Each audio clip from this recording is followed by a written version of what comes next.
శృంగవరపుకోటలో జిందాల్ సంస్థకు భూములిచ్చిన రైతులు భూ నిర్వాసితుల పోరాటం.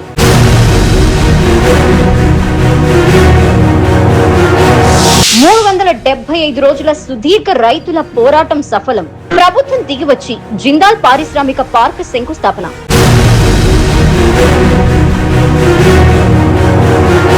జిందాల్ రైతులందరూ కూడా మీ కళ్ళలో మీ ఆశలు అన్ని కూడా నెరవేరిపోతా ఉన్నాయి. మనకు వచ్చిన అవకాశాన్ని సద్వినియోగం చేసుకొని మరి ఈ కార్యక్రమం సక్సెస్ఫుల్ అవడానికి ముందడుగు వేసిన అధికారులకి మనస్ఫూర్తిగా మా రైతులందరి తరఫున ధన్యవాదాలు తెలియజేస్తా ఉన్నాం. మా ఎమ్మెల్సీ రఘురాజు గారు వారు కష్టం పడుతూ వారు రాత్రి అనక పగలనక కష్టపడి మమ్మల్ని ఎంతగానో రైతులుగా ఉన్నప్పటికీ మాకు రైతుల్లాగా చూడలేదండి. వాళ్ళ కుటుంబంలా చూసి మీకు ఏ ఇబ్బంది అయినా నేను పడతాను, నేనే మాట ఇచ్చాను కాబట్టి వారు ముందుకు వెళ్ళారు. గల్లీ నుండి ఢిల్లీ వరకు మమ్మల్ని ఎంతగానో తీసుకెళ్లారు. మీ లోటుపాట్లు నేను తీర్చేవాడిని, నేను ఒక నాయకుని కాదు, మీలో ఒక రైతుని, మీ రైతుల్లో ఒక రైతుని. నేను ఈ రైతాంగాన్ని ముందుకు తీసుకెళ్లాలని నా ఆశ. రాజకీయం కన్నా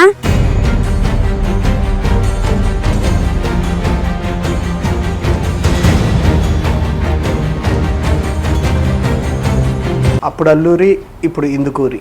ఆ పోరాట పటిమ ఈ సంవత్సర కాలం నుంచి ఇక్కడ ప్రజలు మీలో చూశారు. మీకేమనిపించింది ఈ జిందాల్కి సంబంధించి రైతుల విషయంలో? మీరు ఏదైతే అన్నారో నాడు అల్లూరి నేడు ఇందుకూరి అన్నది చాలా పెద్ద క్యాప్షన్ అది. ఆ రోజు ఆయన చేసిన పోరాటానికి ఈ పోరాటానికి చాలా వ్యత్యాసం ఉంది. ఆయనతో మనం పోల్చుకోలేం. కానీ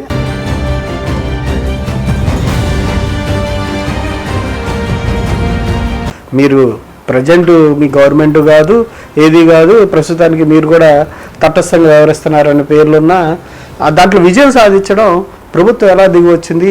ఎవరైతే రైతుల దగ్గర భూమి తీసుకున్నామో, ఏదైతే చెప్పి భూమి తీసుకున్నామో ఆ హామీలు పూర్తిగా నెరవేరలేదు. రెండోది ఏంటంటే ఆ రోజు డబ్బు ఇచ్చారు, షేర్స్ ఇస్తా అన్నారు. ఆ షేర్స్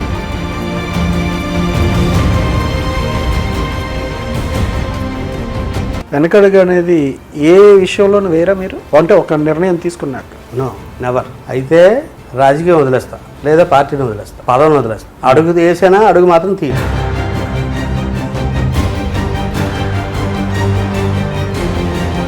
మీరు ఈ విషయాన్ని టేకప్ చేసిన తర్వాత మిగతా నాయకులు ఎవరు ముందుకు రాలేదా? మిగిలిన వాళ్ళందరూ కూడా ఎవరు కూడా కోఆపరేట్ చేయలేదు. ఎందుకంటే ఒక కార్పొరేట్ కంపెనీ, అలాగే గతంలో మా కలెక్టర్ గారు కూడా ఒక ప్రెస్ మీట్ పెట్టి మీరు ఆమె దృష్టికి తీసుకొచ్చారు. ఆమె కొంతవరకు వీళ్ళందరితో మాట్లాడింది. దాంతోపాటు మీరు కంటిన్యూగా ప్రొటెస్ట్లు కావచ్చు ఇవన్నీ చేస్తాను. మా ప్రొటెస్ట్ అయితే సుమారు 375 రోజుల తర్వాత తీరింది. రకరకాల ప్రొటెస్టులు చేశాం. ఇక్కడ మమ్మల్ని అయితే కనీసం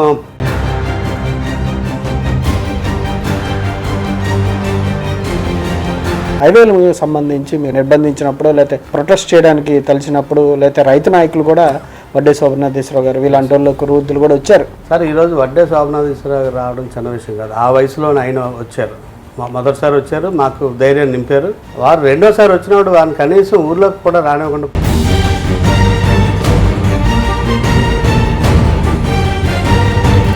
అంతిమంగా రైతు పోరాటం ప్రభుత్వం మెడలు వంచిందని చెప్పాలా?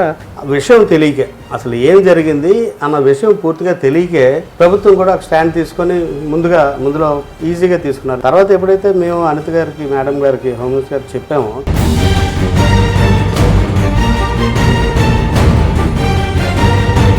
పదిహేను రోజుల్లో ఇచ్చిన హామీలు నెరవేరుస్తామని చెప్పి అనిత గారు చెప్పారు. ఆ ప్రధానమైనటువంటి హామీలు ఏంటి? 1100 ఎకరాలకు సంబంధించి 5 జోన్స్గా డెవలప్మెంట్ చేస్తా ఉన్నారు. డే 1 నుంచి కూడా నన్ను ఎప్పుడు పిలిచినా నేను ఒకటే చెప్పాను, నేను ఒక్కనే రాను, అందరూ కలిసి, రైతులందరూ కలిసి వస్తాం. ఎందుకంటే ఇప్పటికే అందరూ నా మీద బురద జల్లే ప్రయత్నాల్లో చాలా కష్టపడ్డారు అందరూ కూడా.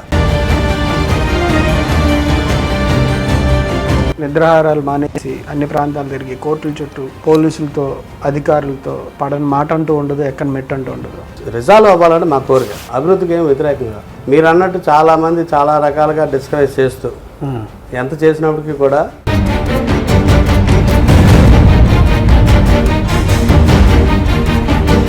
దగ్గర పడుతుంది. ప్రభుత్వం అనుమతులు ఇచ్చింది, ప్రభుత్వం ఓకే అంది. అక్కడి నుంచి అసలైన రాజకీయం మొదలైనట్టుంది. ఈరోజు ఎవరు ఎలివేట్ అయ్యారని కాదు, పోరాటంలో ఎవరు ఉంటే వాళ్ళు ఎలివేట్ అవుతారు. రెండోది మేము స్వయంగా నేను డయాస్ మీద చెప్పాను, ఈరోజు ఇది సక్సెస్ అయిందంటే దీని వెనకాతల ఒక పోరాటం అయింది. ఈ పోరాటంతో రైతులందరికీ మంచి చేశారు. ఈ హామీల అమలు ఇవన్నీ కొనసాగుతూ ఉన్నప్పుడు నెక్స్ట్ రఘురాజు గారి ప్లాన్ ఏంటి? ఏ వర్గానికి అండగా నిలబడాలని? ఎప్పుడు కూడా యుద్ధం చేసి అలసిపోలేదులేండి, ఇంకా అలసిపోను కూడా. మీ ఎప్పుడు కూడా నా మాట మీద ఎప్పుడు నేను ఇంకా నాకు చాలా బాధ అనిపించే విషయాలు చాలా ఉన్నాయి రాజకీయాల్లో.